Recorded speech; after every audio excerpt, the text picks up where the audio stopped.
Assalamualaikum guys, welcome back to my Abi channel. So hari ni Abi ride ke rumah adik Abi untuk melawat ayah Abi yang kena stroke. Dia kena stroke tahun lepas. Dia melawat lah, sambil melawat Abi berhenti sekejap, tengok keindahan pokok-pokok yang hijau, bukit Gunung Ganang. Wah, Gunung Ganang tu Abi suka tau yang benda-benda hijau ni. Abi suka tengok, tenang je. Abi tak tahulah, daripada dulu lagi Abi suka tengok benda-benda hijau, tempat-tempat tenang, tak crowded kan, tak ramai orang. Memang Abi daripada dulu lagi suka. Dia macam meng-releasekan tension Abi. So tengoklah keindahan hijau-hijau tu, pokok-pokok kan, keindahan ciptaan Allah Subhanahu Wa Taala kan. So kita harus bersyukur dengan apa nikmat yang kita ada. Jadi let's go guys, enjoy my ride to my adik home. Let's go guys.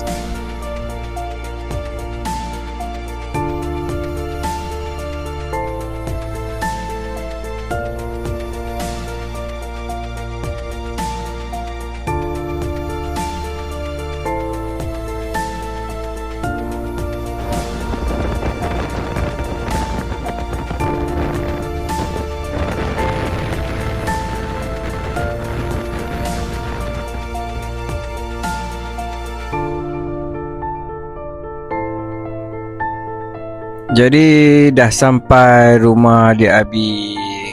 2 hari 3 malam perjalanan guys. So kita pergi dengan rasa bersyukur sampai kan.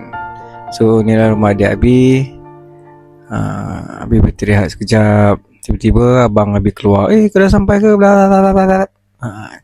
Jadi kita bual sekejap dekat luar sambil Abi nak beristirahat. Lama guys, 2 hari 3 malam kau kata, padahal setengah jam je. So inilah tiba masanya Abi jumpa dengan ayah Abi. Dia tak boleh tengok, kalau Abi datang je dia nangis, tengok Abi datang je nangis. So itulah ayah Abi. Dia dapat umur 80. Kadang-kadang dia ingat, kadang dia lupa. Jadi Abi harap korang doakan untuk ayah Abi segera sembuh. Thank you guys. Kita jumpa lagi di next video akan datang, InsyaAllah. Thank you guys. Assalamualaikum. So jangan lupa like, comment, share and subscribe, dan tekan lonceng di bawah guys. Terima kasih banyak. Bye bye.